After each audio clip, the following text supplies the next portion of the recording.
Doctor Rakibul Hasan.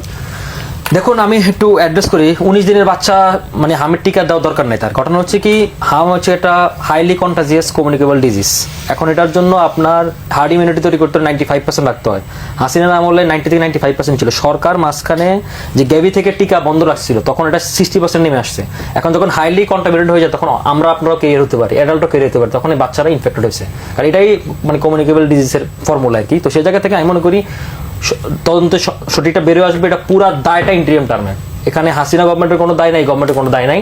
এই government already এগুলোকে address করেছে। আপনার 15 লক্ষ শিশুকে টিকার আওতায় নিয়ে এসেছে।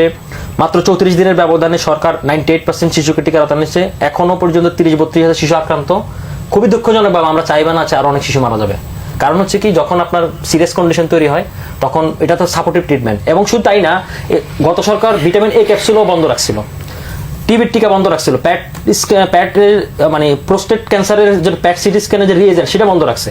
মানে এত অথর্ব অযোগ্যতা যে প্রমাণ দিয়ে গেছে। আমি মনে করি যে এই সরকারের দায়িত্ব আপাতত এটাকে যেভাবে ট্যাকেল করা, এই হামের ইস্যুটাকে ন্যাশনাল ক্রাইসিস হিসেবে তৈরি করে, হেলথ ক্রাইসিস হিসেবে তৈরি করে এটাকে যেভাবে সর্বোচ্চ সহযোগিতা করা উচিত, সর্বোচ্চ রাষ্ট্রীয় অ্যাড্রেস করা উচিত। একই সাথে সঠিক তদন্তের মাধ্যমে যারা এটা সেজন্য দায়ী তাদেরকে বিচার আনা উচিত। না হলে একটা দৃষ্টান্ত হিসেবে থাকবে না। কারণ তারা বাংলাদেশের শিশুদেরকে নিয়ে, যারা আগামী দিনের ভবিষ্যৎ বা শিশু মানুষের মৃত্যু নিয়ে তারা যে ছেলে খেলা খেলছে, এটা অবশ্যই একটা দৃষ্টান্ত হওয়া উচিত।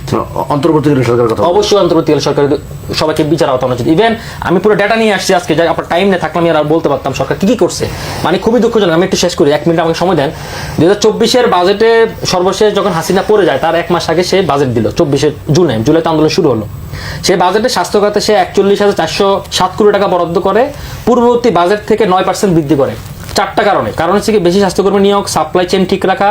কারণ হচ্ছে সাপ্লাই চেইন এই কারণে ঠিক রাখা, কারণ হচ্ছে কি আমরা ওই মধ্য আয় দেশে চলে গেলে তখন অনেক কিছু দাম বেড়ে যাবে, এখানে আগে থেকে রিজার্ভ করা। 3 নম্বর হচ্ছে focus on special programme EPI, তারপর হচ্ছে ফ্রি মেডিকেল ক্যাম্পিং, 4 নম্বর হচ্ছে অবকাঠামো উন্নয়ন বাড়ানো।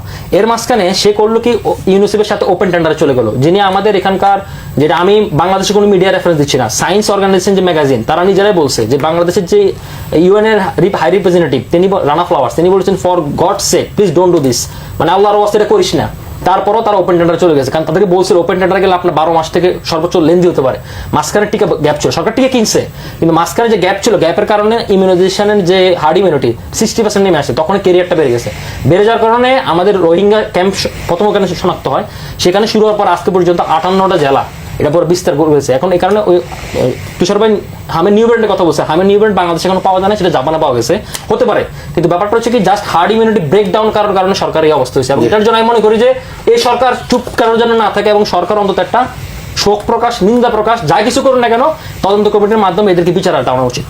জি, অসংখ্য ধন্যবাদ।